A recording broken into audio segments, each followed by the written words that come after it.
And don't you know drugs are everywhere, drugs are everywhere, drugs are everywhere. You can't stop it. Criminal and make a profit of bull and so it's one every day.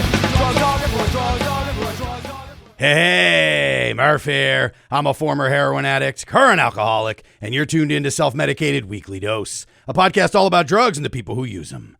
As always, this program is inspired by the harm reduction movement, informed by my personal experience using all sorts of drugs for damn near 30 years, and enlightened by my special guests. And today I am pumped. Speaking of special guests, we got today on the program, she's a writer, director, an Emmy and Peabody award-winning producer. She's worked on Inside Amy Schumer, Broad City, Louie, directed a bunch of great comedy specials for Alan Cummings, Queer Extravaganza on Showtime, Alana Glazer's stand-up special, Amy Schumer, all the greats. She's a dynamite producer. She's been working closely with me here on Murph Meyer Self-Medicated. So full disclosure, as they say, you know, I don't know, this segment brought to you by Pfizer. I got to mention this or that. I got to mention that I've been working with her for years on Self-Medicated, and she's an incredibly talented, wonderful producer. Please welcome to the program, Ryan Cunningham.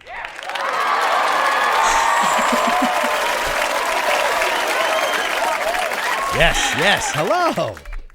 Thank you, Murph. I felt I had to do the disclose. I had to disclose that we have worked yes, together before. of course. How you feeling? I'm feeling good. I'm feeling really good. Yeah. Excellent.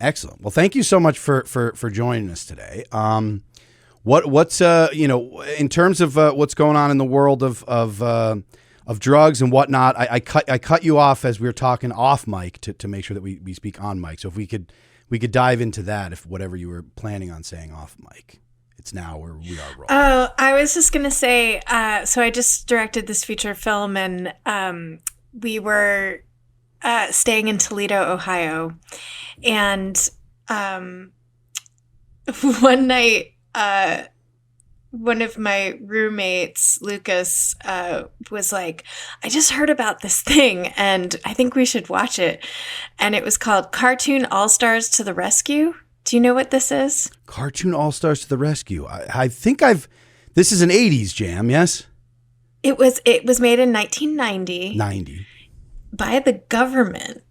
And it was hosted by George and Laura Bush. I mean, sorry, not George and Laura, George and Barbara Bush. George and Barbara. And it featured all of these different cartoon all-stars, but honestly, the biggest thing that I felt while watching it was I was just like, how did they get all of these? How did they get the IP for all of these? Right. So you're talking. But yeah, it was like Sunday Bugs morning. Bunny. Yeah. No, more than that. It's okay. We've got Alf. We've got Winnie the Pooh. We've got Daffy Duck and Bugs Bunny. We've got Alvin and the Chipmunks. We have DuckTales. We have the Smurfs. We have Muppet Babies, and we have Garfield. Only George. And it says drugs don't stand a chance against these guys. Only can George and Barbara brings the IP together on that level, because you're talking crossovers from Disney to Warner Brothers to Alf, whoever the hell owns Alf. Exactly. An animated Alf. Yeah. So only can the Bushes do that in a Just Say No affair. Yes. So it says, can I read the description? Yes, on please. Many different cartoon stars like Bugs Bunny, the Muppet Babies, and Garfield join forces to convince Michael, a teenage boy, that drugs aren't cool. His sister Corey is worried about him because he's started acting differently than he used to.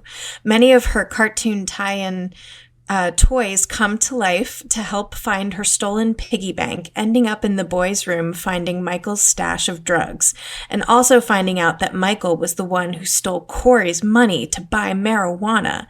The various cartoon characters then proceed to band together and take Michael on a fantasy journey to teach him the risks of a life of drug use can bring. Oh boy. This is a wild grouping. I don't even know how they like this is could be more contentious than the Avengers. Like these different properties coming together. I don't even know if they agree on how to approach this situation.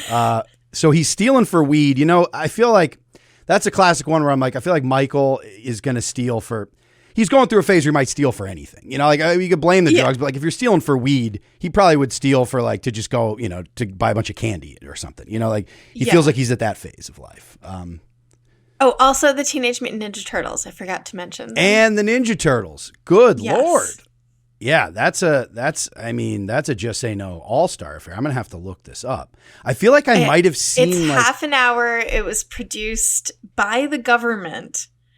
It's basically like a half-hour PSA. Yeah, which is and it is wild. So you get like free airtime on that because the PSAs too. It's like whenever they came calling for those, it was like you didn't have to pay for airtime. I mean, they probably ran regular commercials during it as well. So they're double dipping all over town. And they didn't have to pay. Yeah, I'm sure everyone was like, fine, you can use all these different properties will come together to save this little Michael boy. Yeah, I got to watch that. I mean, if Alf's in there, he's kind of a misanthrope. I feel like Alf would be breaking balls throughout this thing. Yeah, did you see you it? would think. I think we watched it when we were in Toledo one night. We got one night in Toledo, not quite one night in Bangkok, but yeah. It was, after like a long shoot day and we kind of needed to like unwind and we watched a lot of really stupid things. We also watched She's the Man, which is, ooh, pretty spectacular. Yeah, that's a spectacular. Yeah, and I think we watched like Zoolander and. Oh, so this was a nice fun. This sounds like a stone. I mean, I'm not going to make any assumptions, but it sounds like a stoner night of television, frankly. Yeah. I mean, those were across like a few nights, but yeah, it was mostly like we had long days of shooting and we needed to unwind, and we were like, "What's the dumbest thing that we can watch?" So, Cartoon All Stars is pretty goddamn close. I dare anyone to find something dumber than that. Yes, yes. And oh my God, just the George and Barbara Bush intro as well. Wow. It's really, really special. Well, they were so relatable as a couple, to the youth of America. I feel like they connected on a level where they're like, what are their little radioactive turtles and whatnot? They were such a relatable couple. They were like 1,000 years old when they were in office. And yet we still saw them like so old. Yeah, like they were just ancient. They were always ancient. Yeah. Yeah, that's a very I'm gonna have to pull that one up for sure. I found a Captain Planet one I recently watched. I had Jerry Cole on the program. We watched the Captain Planet special, like half-hour episode, drug episode or whatever. And I'm like, they really got their tentacles out there in the 80s and early 90s. Oh yeah, I mean, watching it was such a flashback to my childhood. There was so much anti-drug stuff. There's really no equivalent. I mean, you have a kid. I don't know, and she's certainly older than. My kid's not even really watching much these days yet, but like, I don't know if there's any equivalent out there either. Like, certainly not at least that's as heavy-handed. Today? No, certainly not. Yeah, certainly not. No, shit seems actually decent that I've watched with my younger cousins and stuff. Some of the movies. I mean, I mean, there's maybe some like anti-opioid stuff out there, but that's pretty much the only thing I've seen. There's certainly no. You're not going to get the Pokemon out there. There's certainly no anti-marijuana. Propaganda the way that there was. Yeah, it's fun to dive into the time capsule. And I wanted to also let the listeners know, as far as we're diving into these segments here, this episode, Ryan, you're also from Pennsylvania. So that's something we kind of, when we first met, that we bonded over, both being from PA, Rust Belt parts of Pennsylvania. So, how is your, your area, your neck of the woods there in PA, when you grew up? I feel like the whole state has been getting its ass kicked pretty, including, Philly and Pittsburgh as well. But like, I feel like the whole state is kind of, I think we're up to like 15 a day is something like what overdoses in the state of Pennsylvania is, I believe. I mean, it's a big state, really? But still a lot of people dying. It is a big state, but still that's a lot. Yeah. I would say I'm not actually super up on, what the overdose rate is if in the parts of Pennsylvania that I'm from. But yeah, I am originally from Bethlehem, Pennsylvania, in Lehigh County, and which is, just south of Luzerne, by I think maybe like Carbon County's in between us, and that's where a lot of my family was from. And, giant coal hole that is Carbon County. Yes. Just one lump of coal separates the two of us, of two of our counties. Yeah, and Bethlehem, was a steel town. Yes, Bethlehem Steel, where my whole family worked for Bethlehem Steel. And and that all just went away throughout my childhood and disappeared and kind of dried up. And, there's a lot. Bethlehem has more things going for it. And then I went to high school in central Pennsylvania outside of Harrisburg in Cumberland County. Cumberland, yeah. And, Yeah, so you got some PA roots. As the listeners know, I've got PA roots, Luzerne County. Pardon me. Luzerne County, lived in Philly for many years before I moved to New York. And I like to often, when I did the first season of the podcast, I went back to Pennsylvania, lived there for a year in Luzerne County, a couple of blocks from where I was born. And so I touched base with some people when I was there, and the local media was really something. But we're going to start things off in the present here. We'll get to my little tango with the local media a little bit later, but we're going to kick things off here with the substance report. This is the question: do junkies' lives matter? Now, whether we're talking about the local news or the national news. The mainstream media's narrative on substance use has been trash as far as I can remember. So what I like to do here is take some top drug-related stories in the news and give them proper coverage like they deserve. And so this week, like I said, we're going to Luzerne County here because I saw this one. My mother actually reached out to me as well. God bless her. She was somehow excited about it. She didn't know whether she should be excited about this, not excited. She's like, they're doing a thing, I heard. And I was like, yeah, it's not a good thing.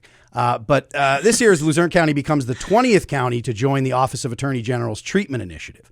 So there's this thing called LETI, which is a law enforcement treatment initiative, which you're just jamming words together that just don't quite belong. I don't think. I don't know. Law enforcement's not much of for treatment. But what they're doing here is they're kind of doing the thing where they're like, hey, we can't arrest our way out of this. This was started, I believe, Josh Shapiro. So he's governor now of Pennsylvania. But when he was the attorney general, there's a little mix here of some of the drug court stuff because they took some of the money. I think PA's getting something like $2 billion from the opioid settlements or whatever. So of course, where you'd be like, oh man, that'd be really nice. And Philly's doing some great stuff with their cut of that in terms of harm reduction and fentanyl testing strips and Narcan and whatnot. And even just like grants, they're giving out grants to local harm reduction outfits there in Philly. But in other parts of the state, they're right on this drug court train. They're very hard on it. So the LETI program is similar to stuff they've done in other states. It's like the Blue Angel program, I believe one of them was called. But it says that PA LETI is a law enforcement-led treatment initiative that allow Pennsylvanians in Luzerne County seeking treatment for substance use disorder to use their local law enforcement to contact the Luzerne, Wyoming Drug and Alcohol Single County Authority without the threat of arrest. Now, I mean, just to begin with, I'm like, I'll at least try to see things here. I think law enforcement, at least the cops that I've talked to, don't like having anything to do with this, like this intimately. There are, whether they're pissed off about it and it's like, fuck, I'm sick of reviving these junkies with Narcan. The next weekend I'll see them again, whatever it is. Or if they're even trying, they feel like I want to help people, but this is out of my job. This is not really what we do. This seems like even weirder because now I'm like, they're running interference for, it's like, if you're looking for treatment, you're looking for, there's a number to call. It's like, there's this weird thing where you're just supposed to walk into a police station is how they're framing it. I'll show you this video really quick that does a much better job at explaining how poor this is than I've been doing. This is from my local news outfit explaining what how the LETI program has been rolled out here in PA. For many people, addiction can lead to arrest and jail time, but an initiative in the Commonwealth launched in 2018 is helping those struggling and looking to break the cycle of addiction. It does so by reaching out to an unlikely source, law enforcement. It's called the Law Enforcement Treatment Initiative, or LETI. A growing number of Pennsylvania counties participate in it. The goal? To help those struggling with addiction get help by taking an unusual path, going to police. The LETI program is something we've needed for a long time because we need to break down the barriers between law enforcement, criminal justice, and treatment. Wyoming County is the latest county in the Commonwealth to join LETI, which empowers law enforcement officers to guide individuals into treatment without the threat of arrest. They'll have the opportunity to come forward without repercussions and get the help that they need. You can't arrest your way out of this situation. The program was started by State Attorney General Josh Shapiro with the help of police, sheriffs, probation, and parole officers. Who would ever have thought, I didn't when I became a police officer and later became a chief, that a person could come into a police station and rather than be arrested for their drug use, say, I need help. And importantly, the police officer, that woman or man, would take them and deliver them to treatment. Anyone seeking treatment in counties participating in the LETI program can go to their local police station where officers will connect them with a local treatment partner to help them on the path to recovery. And what it does is gives the opportunity, instead of making a forceful arrest and going through with the harsh penalties behind it, you actually have the chance to assist someone who's looking for help in getting off of substance abuse. The AG's office and agencies involved in the LETI program believe using treatment as a weapon to fight addiction is vital. It doesn't condone bad decisions or drug use, because drug use can kill you, but it's a way to give people a second chance so that they're not labeled their whole life, there's no stigma, and they can go on and be a productive citizen. Okay, so there's a lot there. There's a lot. So much to unpack. Yeah. I mean, What using does treatment as a deliver them weapon to- is funny language just to Yeah. begin with. Because you think, when Yeah. I think of medicine and treatment and public health, I think of weapons is where I think. But go on. What were you going to say? So wait, so it's like if you're using drugs, you can walk into a police station and they'll drop you off at a rehab facility, or like what? Yeah, now Can't my you just understanding go to a rehab facility? Sure. You would think there's an unnecessary middleman. So they're like, yeah, for a long time, it's like it's been stigmatized, it's been treatment. It's like, it'd be like, yeah, if you had to like dodge and duck the cops, like every time you went to the grocery store, you'd be like, so as cops, like we're just going to give people rides. We're going to leave the actual grocery store because we know like we're just arresting people and creating a lot of problems for people when they go to the grocery store. So it's like, we're going to take our officers out of the aisles, but they're going to drive. But when you want to go to the grocery store, you got to let them know, of course, because they still need to be involved in some way. They're still not justifying like how or why if they're literally just like who thinks like, oh, I need help with my substance problem, I'm going to go to the police station. Like, and it's cool because they won't arrest. They've said they won't arrest me. But they'll point me in the direction of treatment. And that you can totally trust. Yeah, of course. Without any absolutely. shakedowns. Without any shakedown, yeah. Also, can we talk about the really, really weird black and white stock footage that they had in there? You gotta love that local news B-roll. Yeah, there was some strange happenings. Super archival. Yes. Yeah, it went back. It was like black and white. There was like just wind blowing in people's hair. It was different speeds. There were overlays with like slow motion, but then there was shit that was, there was a lot going on there. Yeah. Why not remove them all? Here's the question: is the LETI program, which is just it's funny how they're struggling. Why do the cops even need to be involved? Why? Why would they need to? If you're going to expand treatment, if the idea is, people are struggling because there's not enough beds, which is also another the cops aren't going to, well, since you're here, you could spend the night here in jail. You know what? Since you're here, it won't be jail, it'll be treatment. But, we're here to help. So you might as well just we'll put you in a cell for the night because there's no beds. But I guess that's the thing. It's like, we're here to help. We're here to help. The resources. We can give you Narcan. Yes. Well, Narcan ourselves. If you've been anywhere near fentanyl in the last 2 weeks, we'll end up probably getting it somehow, catching fentanyl, and we'll have to Narcan ourselves. There's like a weird thing here where it just doesn't, instead of using those resources towards more beds so that there are actually more beds accessible, more medication assisted treatment programs, all that stuff. Rather than that, it's like they're still holding on to this middleman here. And it's touted as like some new, which I know that I mentioned the Blue Angel program, but only because there's plenty of nightmare stories, as you would expect, from people who either it's not that they voluntarily went there, but it's at any time you just get busted for something, there's that idea where it's like, oh, we want to get you to treatment, but we want to, we'll talk to you. Or if you overdose, they show up at the scene, or you're at the ER or wherever you end up. The first people you see when you get up is sometimes, cops. And they're just like, well, we're not going to arrest you immediately, but we have a lot of questions for you. There's a fentanyl ring that's going around. We want to get, so they're pulling you to get involved in like more shit. It's just, there's just no reason for them to be at that critical stage where you're like maybe thinking about that you do want. Like it's all coerced treatment. It's all like drug court stuff. And he says, we don't want to stigmatize it. Second chances are important. Third chances, you can go straight to hell. Like if you fuck this up once, like you fail a drug test and we don't, you're done, is kind of how drug court works. It's like, you got to be like sober right now. And that includes like no methadone, no buprenorphine. Like in some cases, some drug courts have been more lenient with that depending on where you are in the country, but there's a lot of them that are not. Judges are just kind of like, nope, you got to be, there's no opioids in the piss at all, or else you're gone. You're going away. So it's like, it's just this very strange, like,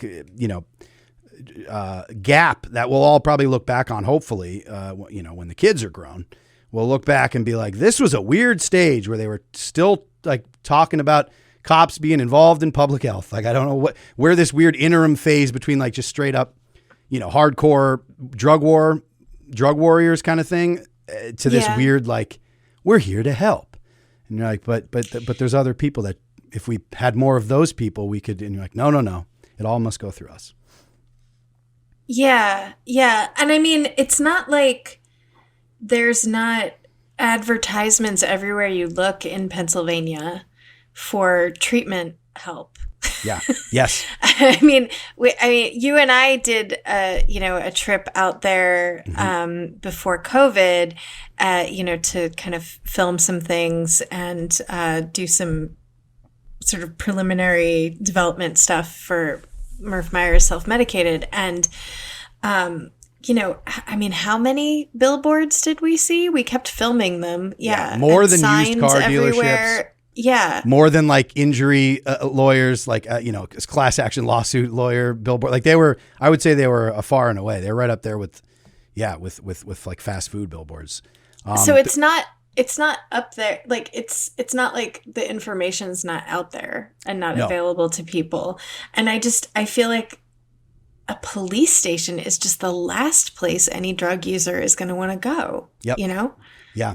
It makes no one would voluntarily do that. So then you just start asking yourself, well, what is this program really? Because it's not just the cops sitting around waiting for people to come in. Like if they're already it's just funneling more money into the police force. Yes, exactly. So that's exactly what it is.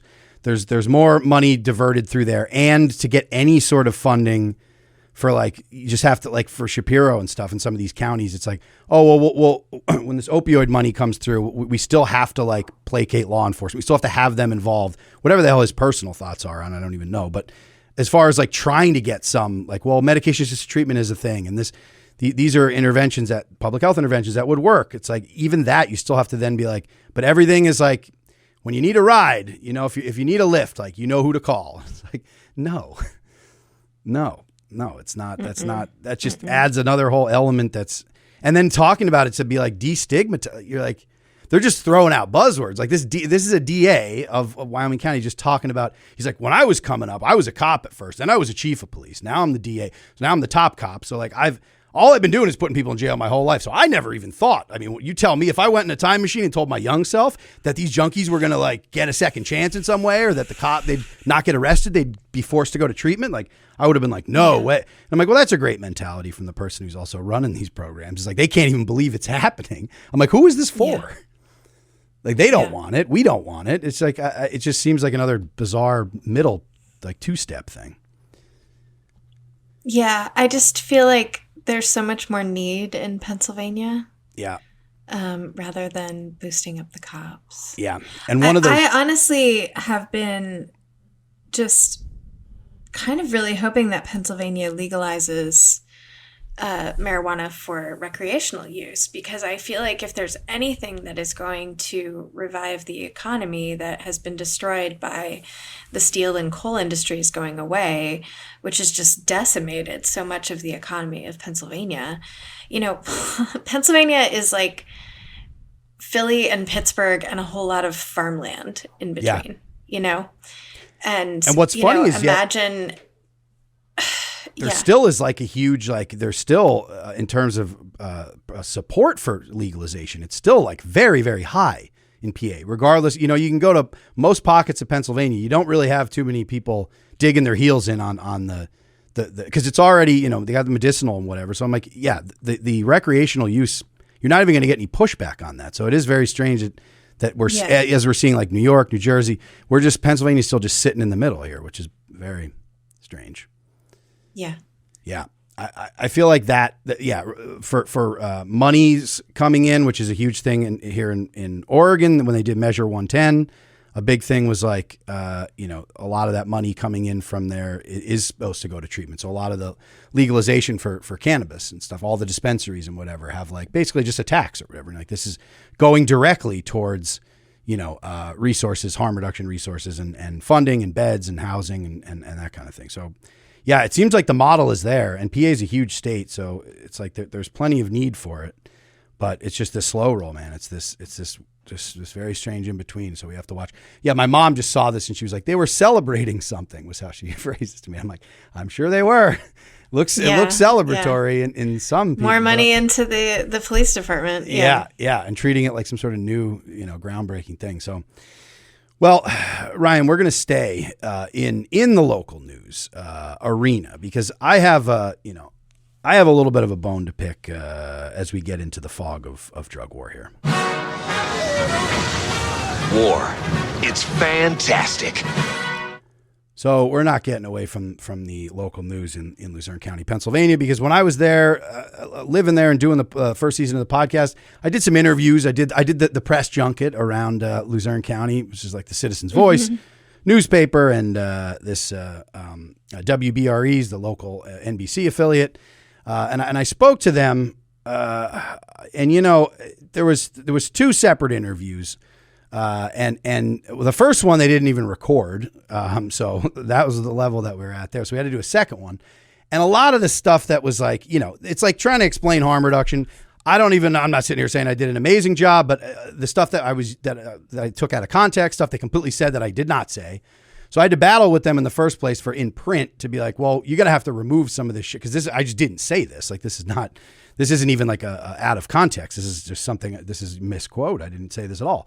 And so I also did an on camera. So they did for the 6 o'clock news there. And I got a lot of calls from, family and friends and people around town who saw on the 6 o'clock news. They said, oh, so I see this thing. So harm reduction, substituting one drug for another. That makes sense. And I'm like, no, that's not at all what it is. But let's look at the piece they put together here from my interview and a little bit of pushback from the local treatment community here. So this is a piece they did for me at WBRE. Last year's been very difficult because of the pandemic, and a lot of people are coping with dealing with addiction. WBRE WIOU Eyewitness News reporter Kevin Hayes talks with a local comedian about his take on something called harm reduction and an addiction expert on what risks it poses. Hey, I'm Murph. I'm a former heroin addict and current alcoholic, and you're listening to Self-Medicated. Murph Meyer has been in the comedy business for 10 years and the addiction business for almost 30. Alcohol, Adderall, mescaline, Klonopin, heroin, Ritalin, Ambien, Vicodin. With a track record that's even longer, he now hosts a podcast. Now, I want to be clear here. I'm not glorifying any of those drugs. Talking about... Sorry, just for the B-roll that we love so much. There was people on laptops because they were scrolling through my website, through things online, and they're like, what, we better give some context or we better show some B-roll of some young kids sitting at their laptops at like a... fucking in like a, at a college dorm hall or something. Yeah. Talking about his experience to help others. Meyer's message centers around destigmatizing harm reduction, where you manage one addiction with another. I had been practicing harm reduction for years without even really knowing what it was. That was just kind of my thing. I was like, all right, heroin's, got me in a bad spot. So now he uses legal substances, among them alcohol. Thankfully, at least I've never really had it go off the rails with booze as much. It's enough to keep the train on the tracks. And like I said, I'm always trying to manage my my substance use. It's a practice not fully embraced by all. Stephanie Walnick with Wyoming Valley Alcohol and Drug Services sees the risk. While they are not putting a needle in their arms and putting themselves at risk for HIV and Hep C and all those kinds of things, they are putting themselves at risk in other ways. But she knows there's a payoff if someone struggling also has a thorough support system, and topics like these are talked about more. You can't predict what harm reduction will do for each person that tries it. He's absolutely right. We do need to begin more conversations about this. Meyer says through experience and a bit of research, he believes things like drug court and punitive action has not worked. He'd like to see more families and officials promote education about addiction and options beyond going cold turkey. Harm reduction can be that very slippery slope, especially if unchecked. But one thing both parties agree on is that the first step in being that support system is helping to break the stigma. They love this breaking the stigma. They love stigmatizing something and then just saying, we got to break that. We got to break the thing I've been doing here. Yeah. I would like to break the stigma of how terrible their B-roll choices are. I know. Yeah. There was one in particular where it was like, it could only describe as like there was a bunch of pill bottles on a table. And a little glass like of booze, what it looked like, a little rocks glass, and it's just like a woman shuffling and throwing her purse, keys, and stuff on the table and grabbing this booze, knocking all these pill bottles over, and then rushing like out of frame. And I'm like, well, I don't know what this and then putting it down next to a laptop where she's presumably going to look at the Murph Meyer self-medicated podcast. Yeah. Yeah, they got it. They brought it full circle. It's like, these are the people. These are people on the edge who are listening to this guy. Yeah. No, it's a very funny. Also, Stephanie wound up being like, there's no way to predict what'll happen with harm reduction. I'm like, and would you say there's a way to predict what'll happen at Wyoming Valley Drug and Alcohol when you take yourself to the police station and they bring you to Wyoming Valley Drug and Alcohol? Like, is there a way to predict that? Because it's funny that you're like putting these things, which I ended up having, Stephanie. Respect for Stephanie for coming on my show last year. After this interview, I kind of just reached out to her and I was like, hey, you want to continue the conversation? They took a lot of my shit out of context. I'm sure they did the same to you. Let's talk in person. And we had a nice, we had 2 different conversations. And it was, that's great. She comes from a place, she's been doing this work her whole life.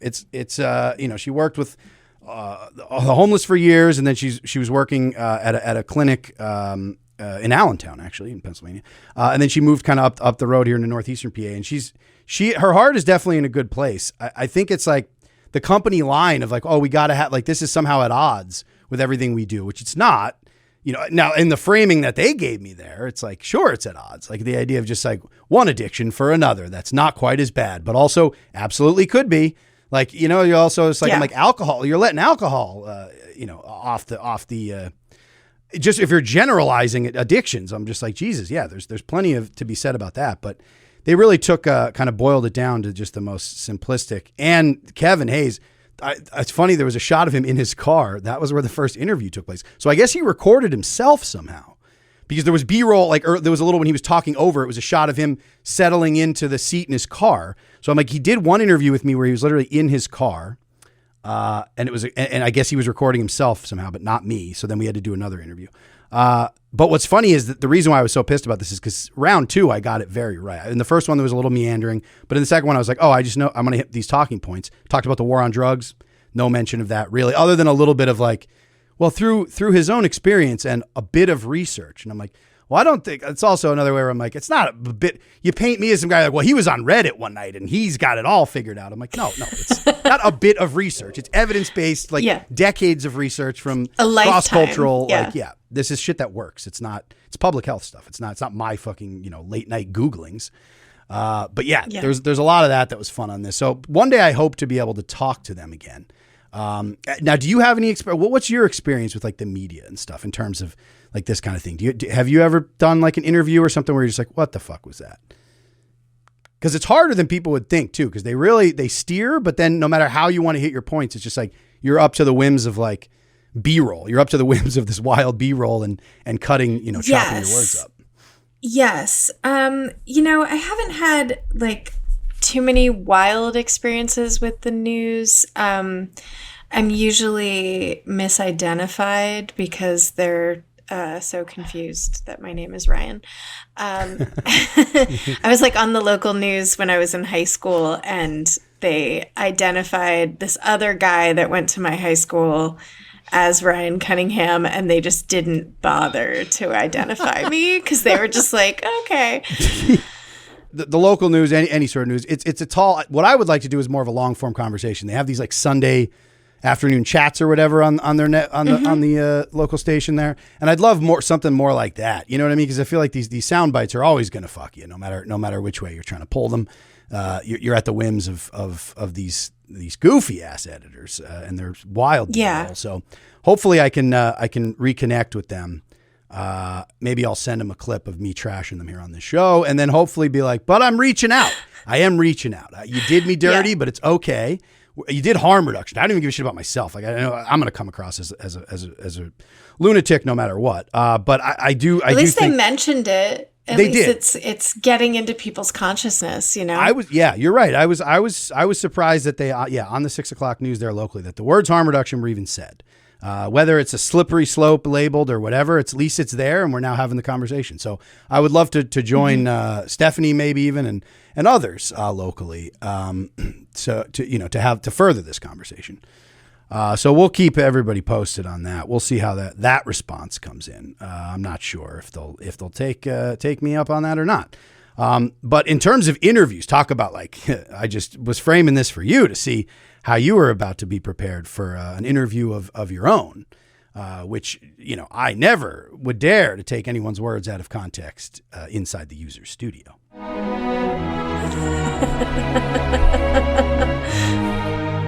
Nothing but straight shooters here as we end our podcast session with the weekly dose version of the questionnaire. Yes. That was used masterfully for 24 years by the great James Lipton inside the actor's studio. And the first question is, Ryan Cunningham, what is your favorite drug? Probably marijuana. Marijuana, classic. Yes. You hear that, Pennsylvania? Get your act together. What is your least favorite drug? I had a really bad experience with LSD when I was 18 that made me never want to do hallucinogenics ever again. Yes. 18 is a very pivotal year. The doors of adulthood and perception opening. Yes, there's a lot to take in there. I'm glad you're still with us. A lot of times you take a turn at 18. It's a critical juncture.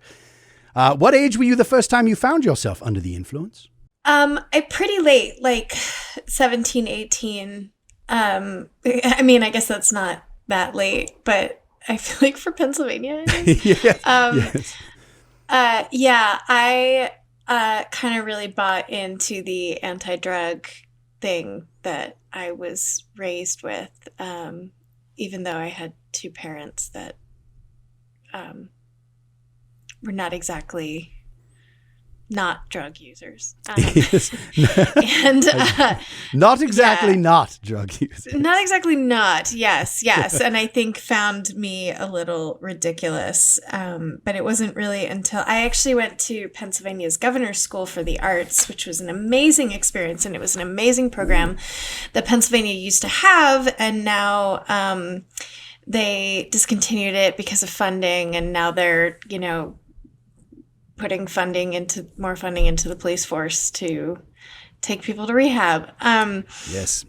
Instead of like actually helping the students. But that experience that I had at Governor's School, and I didn't do drugs at Governor's School, but it really widened my perception of the world and made me realize how many things I hadn't seen or tried or experienced and kind of, wanted to more. And I think I sort of dabbled a tiny bit into that. I say a tiny bit because I've never been like a massive, massive drug user. But Sure.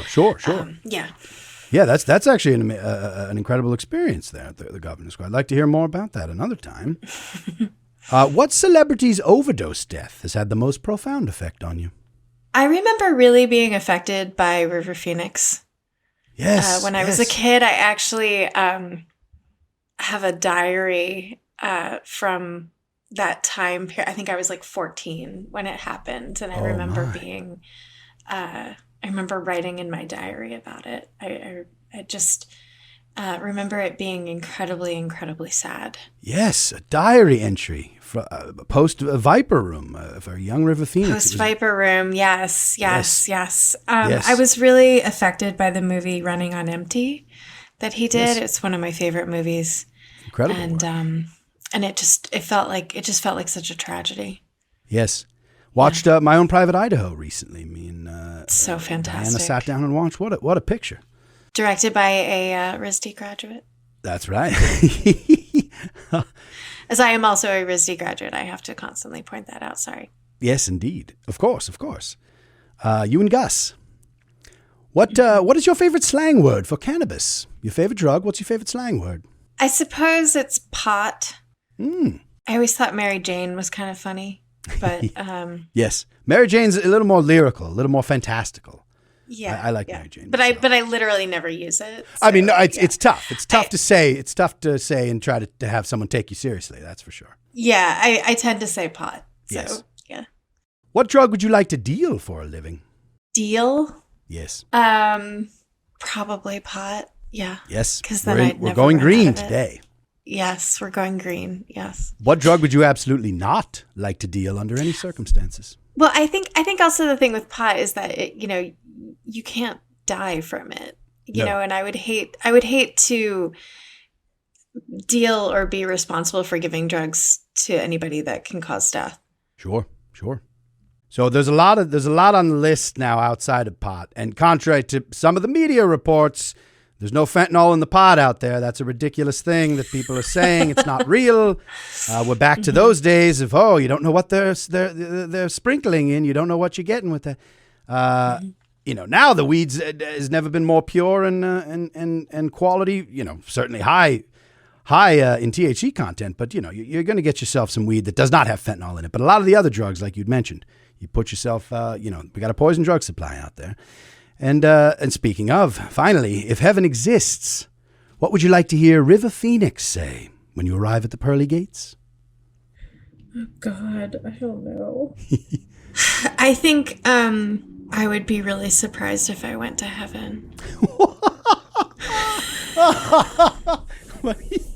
Well, yes. And kind of bummed out. I mean, I feel like heaven's really boring. Listen, all the fun people are in hell, I hear you. Yeah. I certainly hear you. I'm not about to condemn a young River Phoenix to hell, but I will agree with you that if we're going on to heaven to hell, I'm probably likely in hell, and most of the other party people are, I imagine. Yes. So you'd have to say, well, River, I'd leave my diary behind with you in heaven, and I'm going to hell. I'll see you later. Yes, I'll see you. Wonderful. Ryan Cunningham, here are your drug users.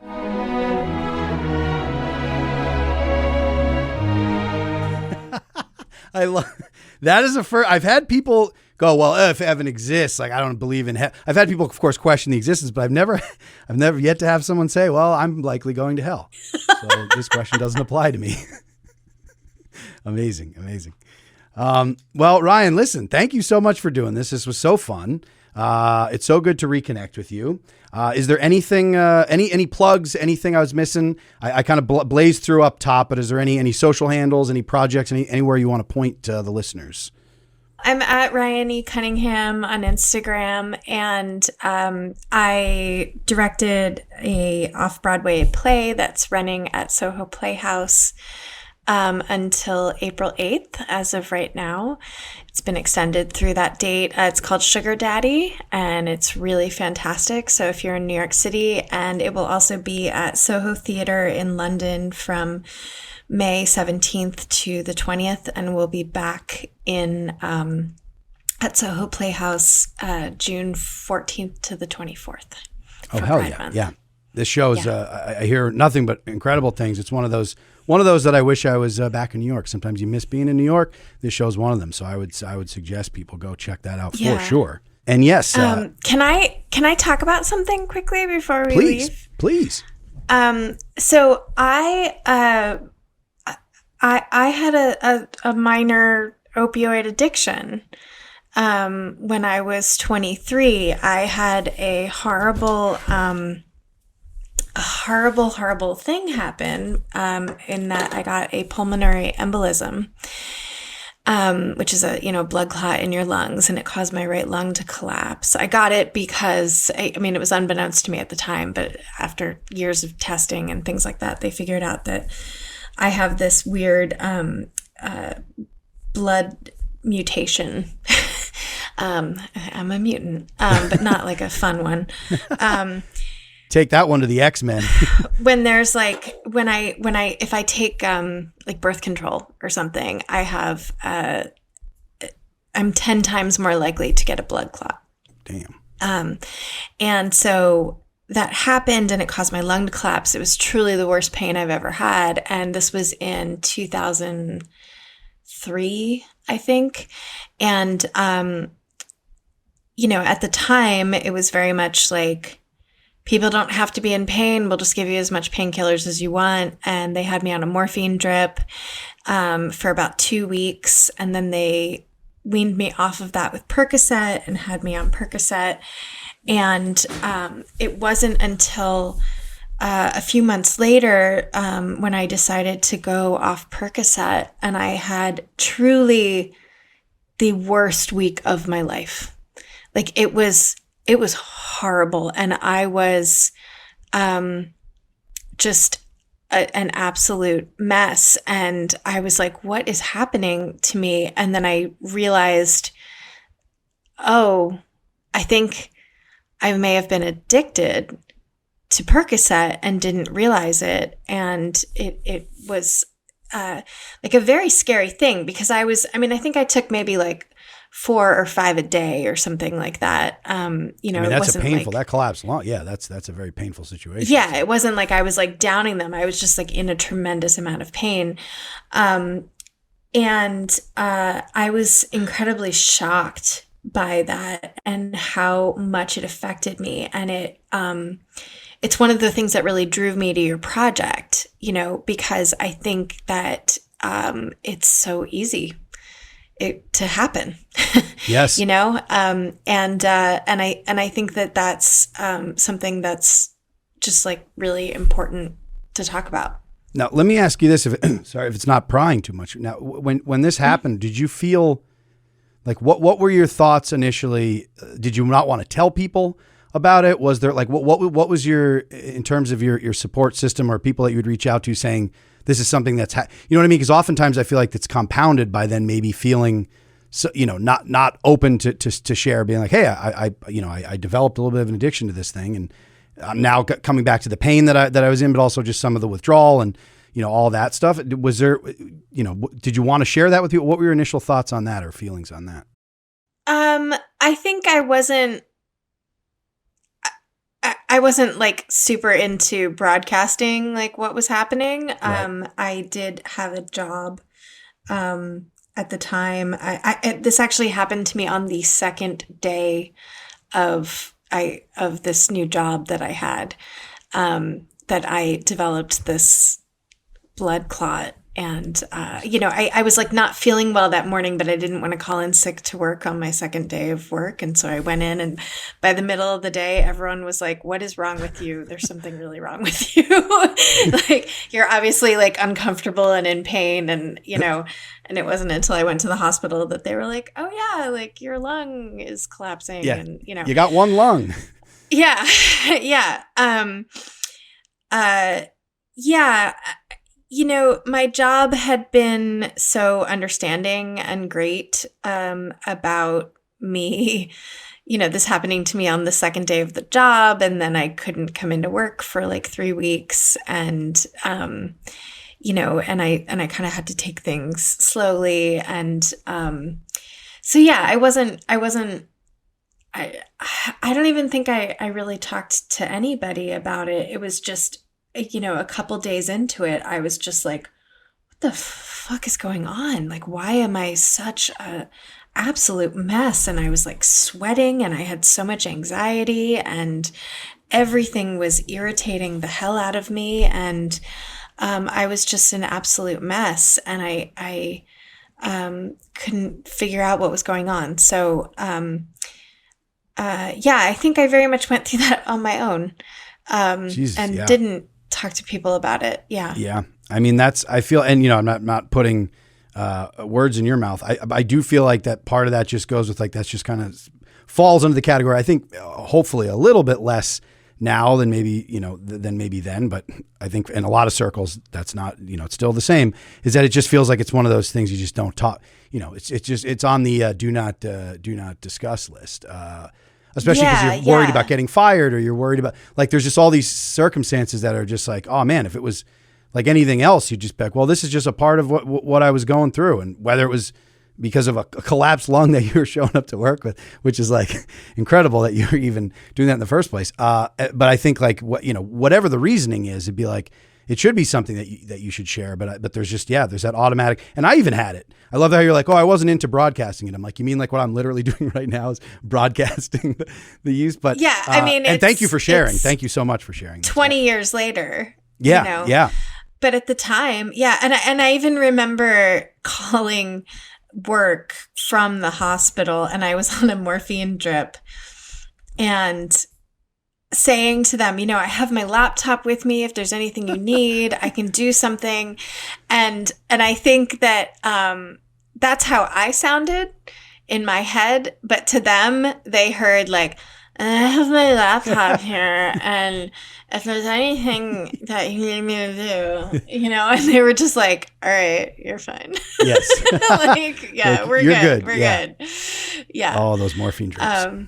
Yes. Morphine drips are a pretty sweet thing, but they really are. Yeah. That's just that little button, man. Yeah. That's a beautiful thing. I mean, thank you again for sharing. That is wonderful. And I think kind of that is the hope, is that there wouldn't just, the default with that stuff wouldn't just be like, oh, I should probably head down, keep this one to myself. It could cause even more problems if I were to,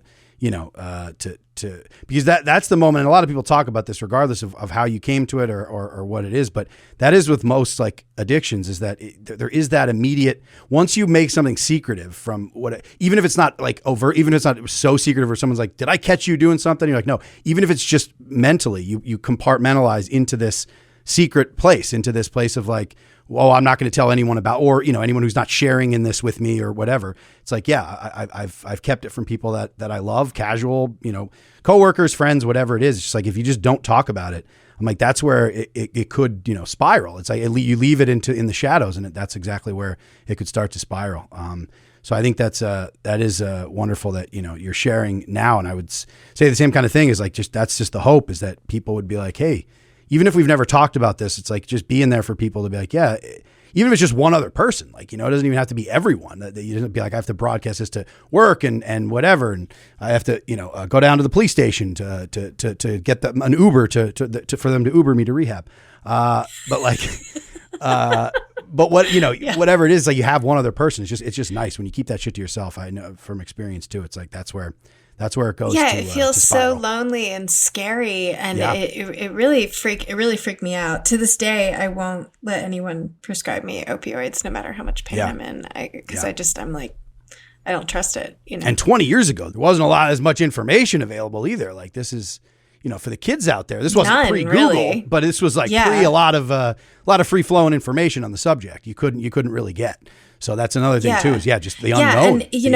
And the doctors that I was talking, like the pain specialists that I was speaking to in the hospital, they were just like, what do you need? What do you want? Like they were just like so willing to give it out and to up my dosage and, do whatever. And I remember them actually saying that, the thinking on pain management has really changed, and we no longer feel like people need to be in pain.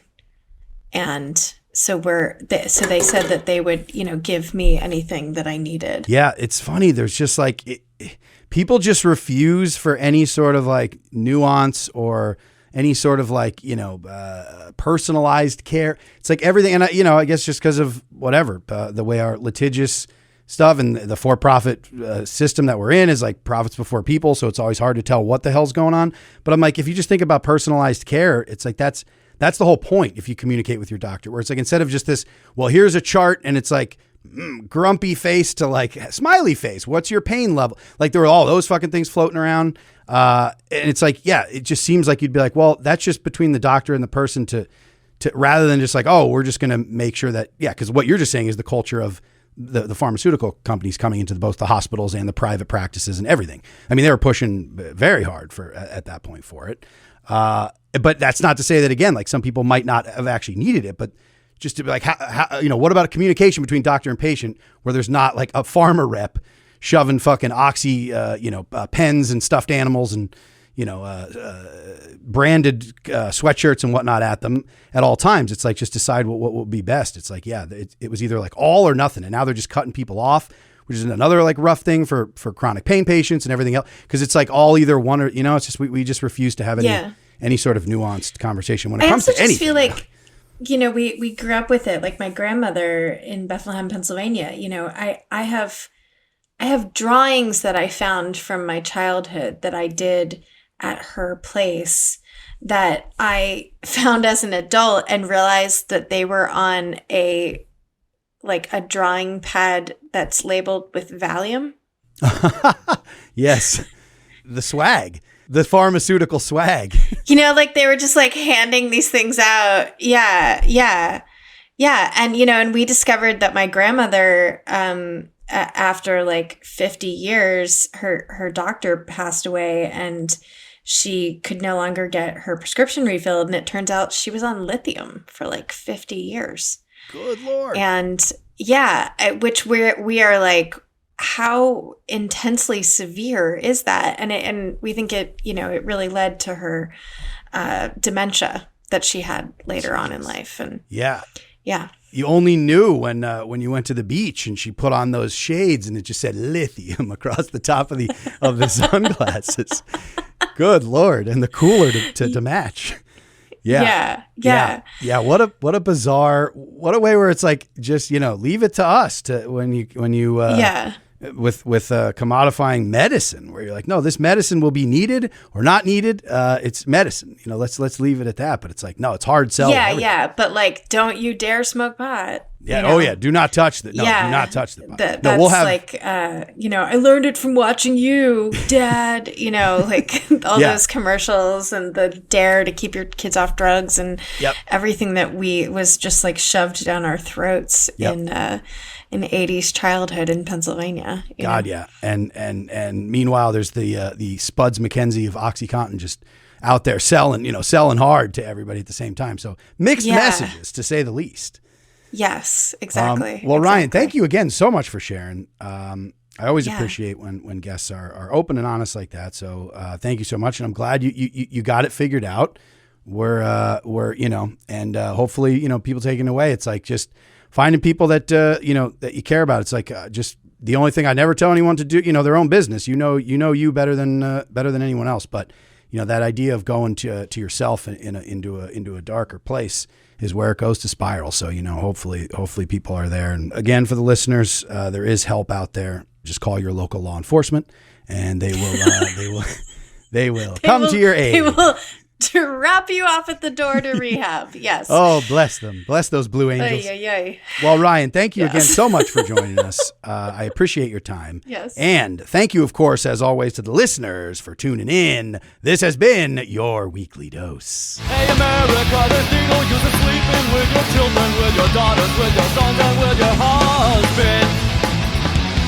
Self-Medicated Weekly Dose is hosted and produced by me, Murph Meyer, with support from Pop Culture Collaborative. Our theme song is My Congressman by 15, courtesy of Jeff Ott and Hopeless Records. Original artwork and production design by Diana Kolsky.